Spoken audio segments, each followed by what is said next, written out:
नमस्ते दोस्तों, मैं डॉक्टर प्रीति पांडे आप सभी का बहुत बहुत स्वागत करती हूं अपने चैनल बातें हिंदी की पर। आज हम बात करेंगे रास या जैन साहित्य, जिसे दोनों नामों से जाना जाता है। जानकारी के लिए आपको बता दें कि इसके पहले आदिकाल से संबंधित 8 वीडियोज़ हमने बना दिए हैं, जिसमें कि आदिकाल की शुरुआत है, सिद्ध साहित्य है एवं नाथ साहित्य के बारे में बहुत ही महत्वपूर्ण बिंदुओं को लेकर हम आए थे। और उस वीडियोस को देखने के लिए डिस्क्रिप्शन बॉक्स में लिंक दे देंगे, वहाँ से आप उसके प्लेलिस्ट में जा सकते हैं। तो आज जो है हम देखेंगे रास या जैन साहित्य। सबसे पहले रास शब्द। रास शब्द क्या है इसको देख लेते हैं। रास साहित्य पद रचना की वह शैली है जिसमें ताल देकर गायन किया जाता है। 12वीं एवं 13वीं शताब्दी में जैन कवियों द्वारा अपने धर्म का प्रचार प्रसार करने के लिए जिस साहित्य की रचना हुई उसे रास या जैन साहित्य के नाम से जाना जाता है। यह तो हुई परिभाषा। तो रास क्या है? एक शैली है और इसमें क्या होता है, इस शैली के अंतर्गत ताल देकर गायन किया जाता है और इसकी अधिकता होने के कारण इसे रास साहित्य भी कहा जाता है। और जैन जो थे, जैन धर्म के लोग अनुयायी थे, वो इस प्रकार के ताल देकर गायन को किया करते थे, जिसकी वजह से इसे रास साहित्य एवं जैन साहित्य दोनों नामों से जाना जाता है। अभी देखेंगे रास साहित्य की कुछ मुख्य विशेषताएं। और एक बात यहाँ पर जो यहाँ लिखा तो नहीं हुआ है, लेकिन आपकी जानकारी के लिए हम बता दें कि जो सिद्ध थे उन्होंने भारत के पूर्वी भागों में अधिकतर अपना स्थान बनाया था। उसी प्रकार से नाथ जो हैं वह पश्चिमी भाग में, जैसे राजपूताना पंजाब में अपना स्थान बनाते हैं, तथा जैनों ने अपना अधिकांश काव्य राजस्थान, गुजरात और दक्षिण में लिखा।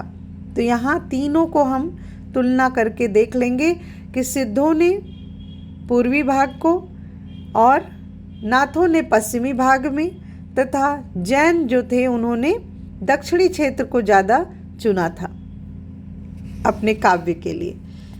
चलिए अभी देखते हैं रास साहित्य की मुख्य विशेषताएं। तो सबसे पहले जो विशेषता है वह है रास साहित्य मुख्यतया जैन कवियों द्वारा रचित है।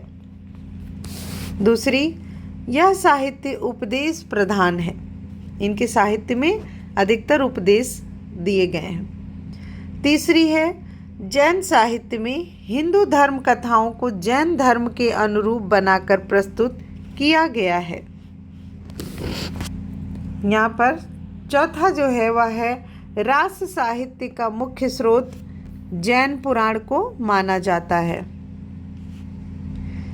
अगला है, जैन साहित्य मुख्यतया 3 शैलियों में रचित है। देखेंगे कौन कौन सी शैलियाँ हैं जिनमें जैन साहित्य की रचनाएं हुई हैं। तो पहली शैली है चरित्र शैली। चरित्र शैली, इस शैली का प्रयोग जैन तीर्थंकरों के चरित्र वर्णन में किया जाता है। जहाँ पर जैन तीर्थंकर हैं उनके चरित्र के बारे में बताया जाता है, वहाँ पर हम देखते हैं कि चरित्र शैली का प्रयोग किया गया है। दूसरी है आचार शैली। आचार शैली का प्रयोग साधना संबंधित पदों, उपदेशात्मक पदों में किया जाता है। जैसा कि नाम से ही है आचार विचार, तो आचार जो शैली है वह जो है विशेष रूप से साधना संबंधित पदों की जब रचना की जाती है ये जैन साहित्य में, तथा उपदेशात्मक पदों की जहाँ पे रचना की जाती है वहाँ पर इस शैली का प्रयोग किया जाता है, आचार शैली का। तीसरी है फागु शैली। इस शैली का प्रयोग स्तुति परक है, अर्थात किसी की स्तुति में किया गया जो रचना है वह फागु शैली में लिखा जाता है। अगली विशेषता जो है जैन साहित्य की, तो 5वां देखेंगे, जैन साहित्य का मुख्य उद्देश्य धर्म का प्रचार प्रसार करना था। अगला, इस साहित्य की भाषा अपभ्रंश प्रभावित हिंदी है। ये प्रश्न बनता है कि जैन साहित्य की भाषा क्या थी, तो ध्यान रखेंगे अपभ्रंश प्रभावित हिंदी। रास साहित्य को शुक्ल जी ने सांप्रदायिक साहित्य कहा है। शुक्ल जी रास या जैन साहित्य को सांप्रदायिक साहित्य कहते हैं। अगली विशेषता है नंबर 8, रास साहित्य में मुख्यतया प्रबंधात्मक काव्यों की रचना हुई है। अगला है जैन साहित्य का मुख्य रस शांत है। 10 नंबर पे है रास साहित्य के बारे में सबसे पहले प्रामाणिक जानकारी मोतीलाल मेनारिया की रचना राजस्थानी भाषा और साहित्य।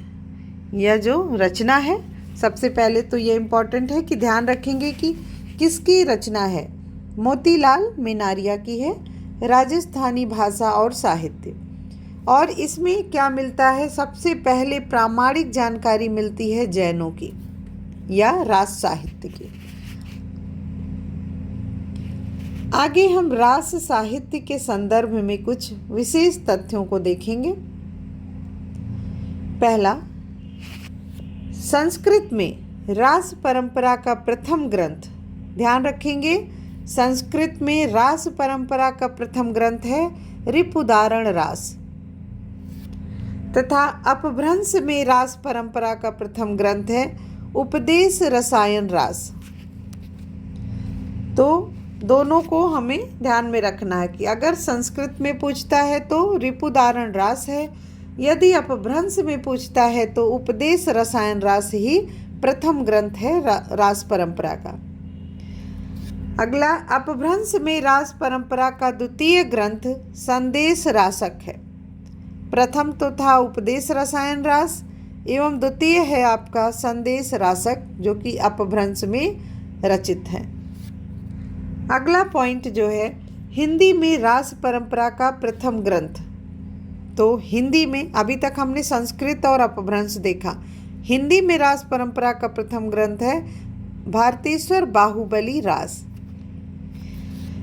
अगला महत्वपूर्ण प्रश्न है कि हिंदी में रास परंपरा का पहला ऐतिहासिक महाकाव्य कौन सा है। ध्यान रहे हिंदी में ही पूछ रहा, अपभ्रंश या संस्कृत में नहीं। तो हिंदी में रास परंपरा का पहला ऐतिहासिक महाकाव्य है पंच पांडव चरित रास। आगे की वीडियो में हम इनकी रचनाओं पर विस्तृत चर्चा करेंगे। आज हम सिर्फ इनकी विशेषताओं को और मुख्य तथ्यों को देखते हुए चलेंगे। यहाँ पर जितनी आप रचनाएं देख रहे हैं उनके बारे में हम आगे क्रम से चर्चा करेंगे। आगे देखते हैं रास साहित्य के संबंध में आलोचकों के मत। तो पहले तो आचार्य हजारी प्रसाद द्विवेदी के अनुसार इनके 2 मत हैं, दोनों मत इन्हीं के हैं। आचार्य हजारी प्रसाद द्विवेदी कहते हैं जैन आचार्यों और कवियों की रचनाएं निसंदेह मूल रूप में और प्रामाणिक रूप में सुरक्षित हैं। इनके अध्ययन से तत्कालीन साहित्यिक परिस्थितियों पर प्रकाश पड़ता है। यह कथन हजारी प्रसाद द्विवेदी का था। दूसरा कथन भी उन्हीं का है। 2 कारणों से हिंदी के परवर्ती साहित्य पर जैन साहित्य का प्रभाव नहीं पड़ता है। एक तो पूरा साहित्य मध्य देश पर लिखा गया और दूसरे इस साहित्य में एक धार्मिक दृष्टि की प्रधानता है। यह दोनों कथन बहुत ही महत्वपूर्ण है। रास या जैन साहित्य से संबंधित हजारी प्रसाद द्विवेदी के अनुसार यह कथन थे। आगे हम पीछे जो हमने देखा था यहाँ पर भारतेश्वर बाहुबली रास और पंच पांडव चरित रास, यह दोनों ही जो है आपका शालिभद्र सूरी की रचना है। आज हमने इसको विस्तार से नहीं बताया क्योंकि आगे हम इस पर चर्चा करने वाले हैं। यह कब लिखा गया और इसके बारे में कुछ विशेष जानकारी हम अगले वीडियो में देखेंगे। आज के लिए बस इतना ही।